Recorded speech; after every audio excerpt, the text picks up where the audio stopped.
Hello, everybody. Welcome again to another interview on the Art of Intervention Project Summit, where we try to hit this from many different angles, from addiction and recovery and transformed lives and mental health. And today we get the privilege to hear from Vincent Atchity over at Mental Health Colorado, an amazing organization doing amazing things. So Vincent, thanks for taking some time out today. And how do you kind of tell people who you are when they ask that question? Sure. Well, I'm a health advocate. That's what I say pretty much. And Mental Health Colorado has been around since 1953, and we're the state's leading advocacy organization promoting mental wellness, increasing access to quality care, and working to end the shame and discrimination, which are often associated with our mental health needs. So when people hear the term mental health, mental wellness, mental illness, can you kind of walk us through maybe some of the similarities, but yet maybe some of the differences? Sure. I think the easiest thing is to think of it in terms of physical health. And so, first of all, just understanding, well, health is something we've all got, whether it's physical or mental, and no one's got it perfect from the moment they're conceived till the end of their lives. It goes up and down. And so, to that extent, our mental health is a variable. And, you can go through phases and have hard times a day or hard months or hard years or hard passages. But then there are also folks who have mental illness or ongoing illnesses which are chronic and part of their lives, the way people can have diabetes or something like that. And they need ongoing care in order to be able to thrive and do well. Yep, definitely a lot of, again, similarities between them, but then not. And if we're breathing, we still have things we're dealing with on a daily basis, no matter whether they're big or small. Especially during this time we're in now. Obviously, you all are working from home all the time, so you're in your home quarters without interaction with colleagues. So how's that kind of transition kind of been for you? Well, for me, it's been fine. I'm a former academic and somewhat of an introvert. I do the extrovert thing as part of the role and job, but I love being at home with my two boys and my wife, and it's nice to be able to live this way. So I can't complain. Yeah, well, thanks again for doing all that you do. And there's one aspect I know we wanted to talk about today, which I love hearing about because as a formerly incarcerated person and dealing with some mental health stuff myself along the journey, you all have this initiative that is the Care Not Cuffs program going on. Tell people what this is about and how did it even come to be? Yeah, well, Care Not Cuffs, I mean, this is its historical moment, really, and that was not anticipated. The Black Lives Matter advocacy around acknowledging the need for some reform in our police work and our justice system was not as lively as it is now when we started talking about Care Not Cuffs. But Care Not Cuffs is based on the recognition that for years and years in this country, we have been relying on the tools of law enforcement and the justice system to be first responders and to intervene when people have mental health crises and unmet mental health needs. And that leads people down this completely unproductive, if not disastrous, path into justice engagement, where the truth is what people need is care. They need to be cared for. They need the kinds of things that create the preconditions of mental health and well-being. And we do not take enough trouble to put those things in place as communities. Yeah. So Care So Not what? Cuffs, yeah. Yeah. So what does Care Not Cuffs do? What's kind of the purpose of it moving forward? Yeah, so the purpose of Care Not Cuffs is to a couple of things. One hand, to highlight the important work that's being done in certain communities where they understand exactly this. And we've got law enforcement partnering with behavioral health providers, specifically aiming to divert people away from arrest and get people the care they need. And so there's great programs like that around in different communities in Colorado and the nation. And we would like to see more of those programs, as people talk about defunding the police. Well, we're all for demilitarizing the police and maybe spending less on riot control gear and tanks and stuff like that. But we do not want to see the efforts of the police to work with healthcare providers to get people into healthcare. defunded. We'd like to see more of that. So on the one hand, we're agitating for that kind of expanded effort, and acknowledging some of the great leadership on the part of some communities in doing that work.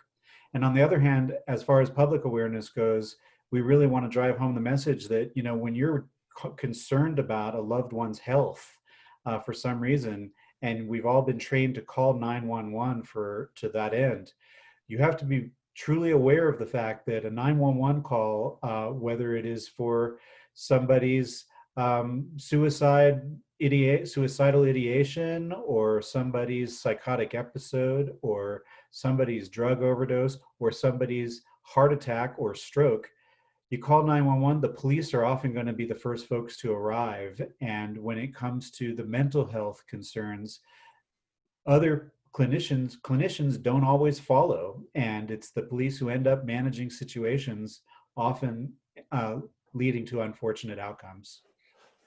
Yeah. So, and all the efforts you do, I mean, there's a lot that Mental Health Colorado does, and you're passionate about it. But I guess one question I just want to ask you is like, why do you even care to help people personally? Well, I think that we have, it's just a disposition, I think. And, you know, we've got a limited amount of time. We're here and we have to do something with our time. And it's, this is what I'm disposed to do by education and circumstance and family and disposition. It's sort of a vocation of some kind, I think. Yeah, well, you've definitely been gifted that. I've had you on my podcast show before, and we had a great podcast interview and got to know you a lot more on a personal level and things like that too. But it sounds like when you talk about this new initiative and things that we're really looking at like decriminalizing mental health. Would that be a correct statement? Absolutely. Yeah. Right now, mental health is criminalized in a bunch of different ways. And it's often because we do not have adequate capacity to support people's mental health when they have serious mental health needs.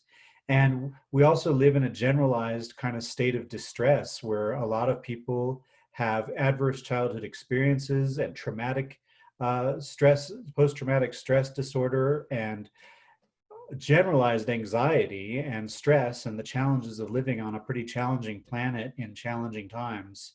Mental health needs are across the board, and when people's mental health needs go unmet, it manifests in the kind of behaviors that end up in crises.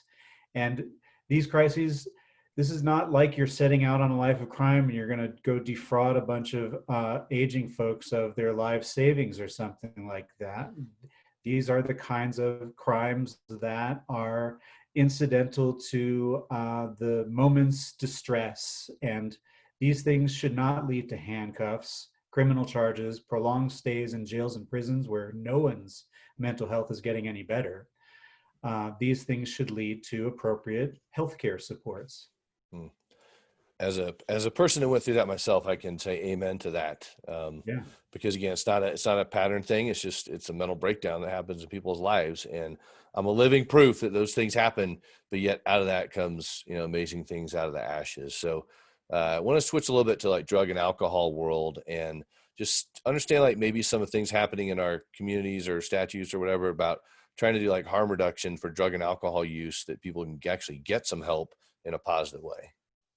Yeah, that's a great um, challenging topic for us as a community, you know, and I think that one of the things that we don't recognize widely enough in our approaches to understanding drug and alcohol use is just the extent to which we need to accept that we inhabit this world where the prospects of harm from alcohol and drugs and other substances is just everywhere.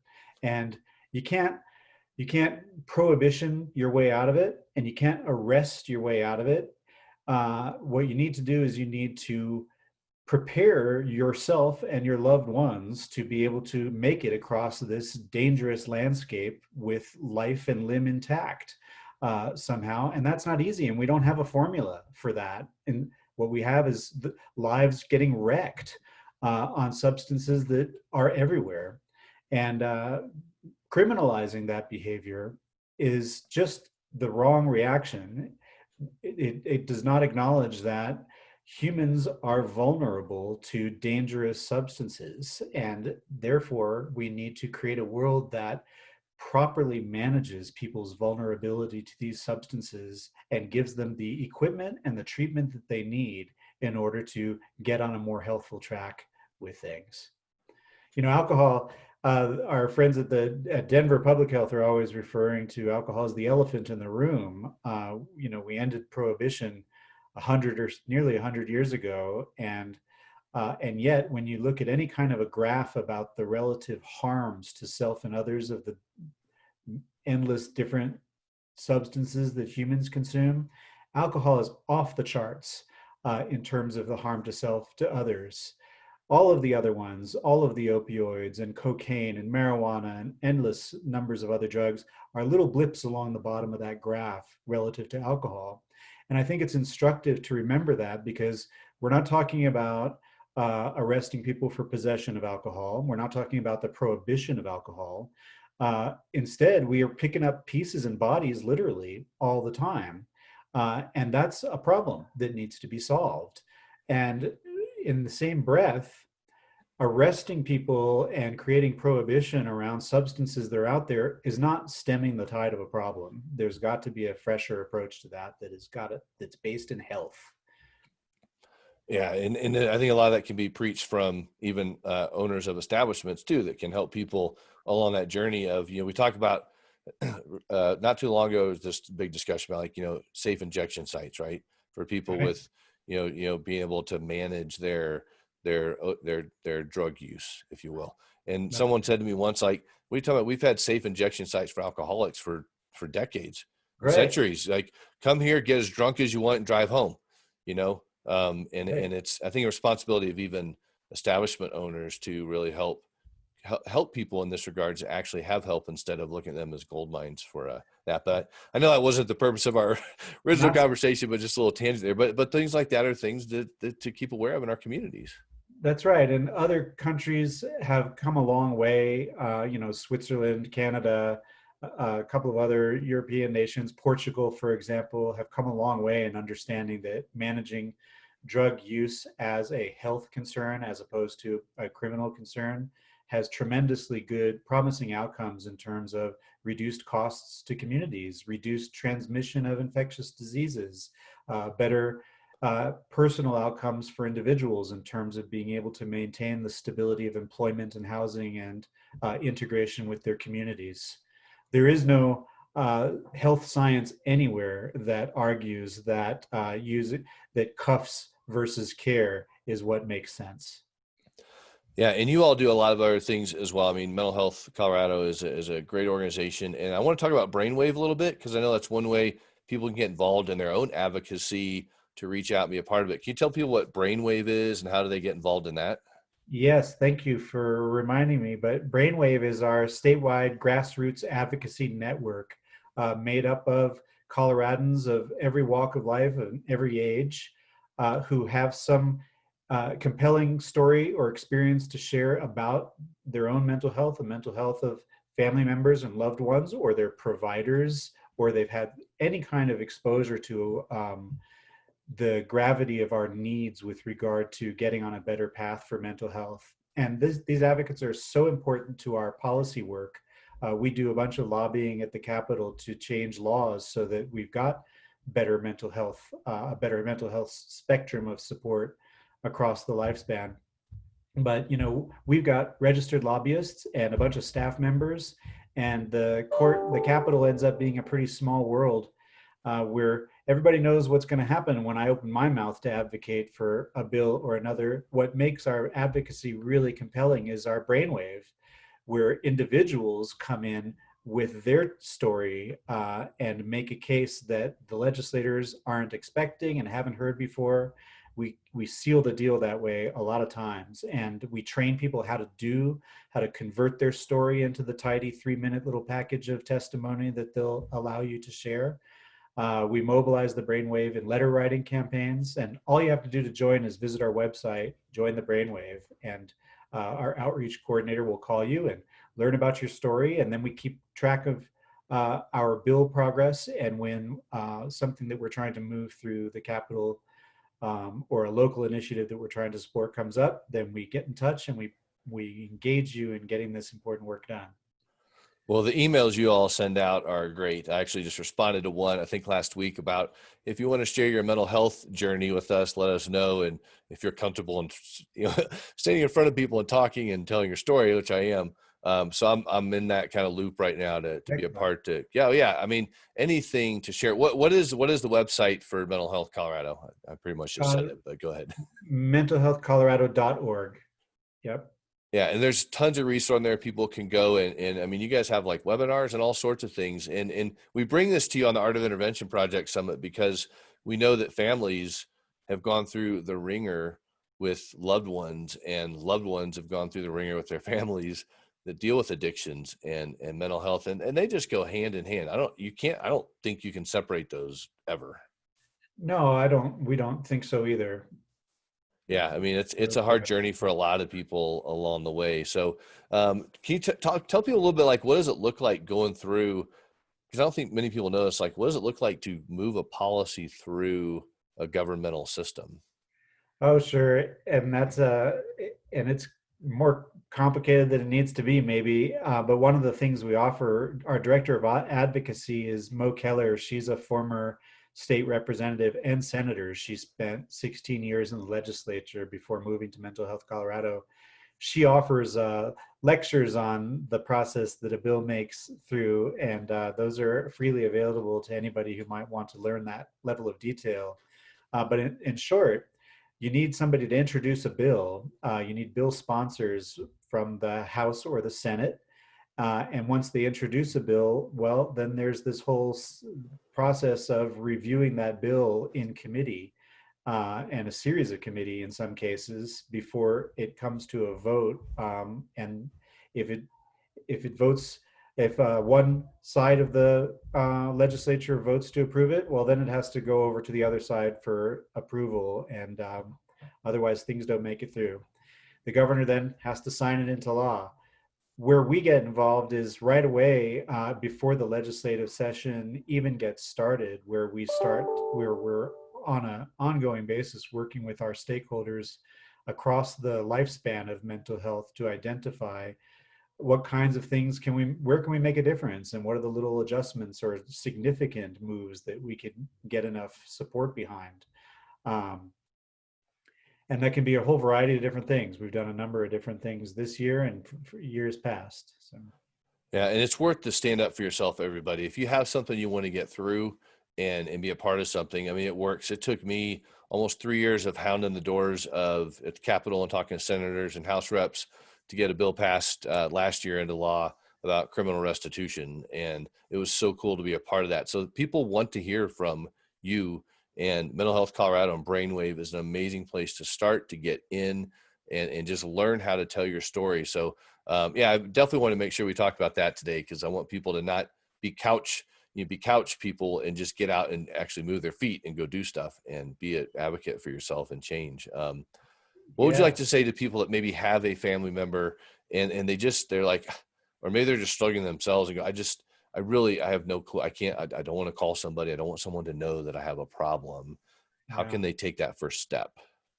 Yeah, it's so challenging. I think that when whether you're concerned about yourself or somebody else, calling Colorado Crisis Services, coloradocrisisservices.org, or you can text them, is a good first place to start. And just in you could have a conversation with the person who answers the telephone, and they will help you determine what a course of action is.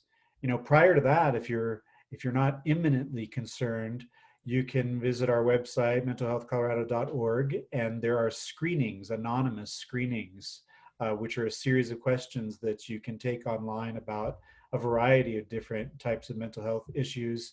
And the outcome of that is you'll get a sense of sort of where you are. Um, there is no such thing as a mental health concern that nobody's ever heard of before. It's mapped. People know we've all got brains that work, we're just the way our hearts do, right? There's a limited number of ailments. It's a larger number with regard to our brain, which is a much more complicated thing than just a pump. But humans have been around and observing themselves and each other for a long time. And so just checking in through a screening like that can give you a greater sense of perspective as to how great your concern ought to be and whether you ought to seek care. And I guess the real message is you're if you're struggling and suffering with something, you're going to feel better by connecting with somebody appropriate about it. And struggling and suffering with something in isolation isn't making it any better. And you know, alleviating that sense of isolation is a first step, even if it's not always an easy one. You just made me think of a theme actually through a lot of the experts as we've talked through this on the summit is so many people in their own journeys felt like they were alone, Right. like they were on the island all by themselves. And then you like literally start looking like up in the trees and you're like, oh, there's somebody hiding in the tree. Oh, there's someone on that rock. Oh my gosh, I'm not alone. There's lots of people in the same boat. We're on this island that we seem to put ourselves on. So we're just not, we're in this thing together. That's why we got to do things like this to connect and communicate and Well, educate. yeah. My departure point for doing this mental health advocacy is that I don't think there's anybody out there who's not managing their mental health in one way or another. People figure out all kinds of different ways of managing their mental health, and it's they know what triggers bad outcomes for them. They know what gets them in a good place, and some of us need a little help at different times more than others. And the more we can talk about that and acknowledge it, the more we'll be there for each other, and the less the less we'll experience that feeling of isolation. Yeah. Well, thank you for doing your part to help unify people out of that isolation and like, hey, we're not alone. It takes a community getting together and just a wealth of information. So thanks for joining us on the Art of Intervention project, Vincent. Thank you. My pleasure. Thanks for having me. You got it.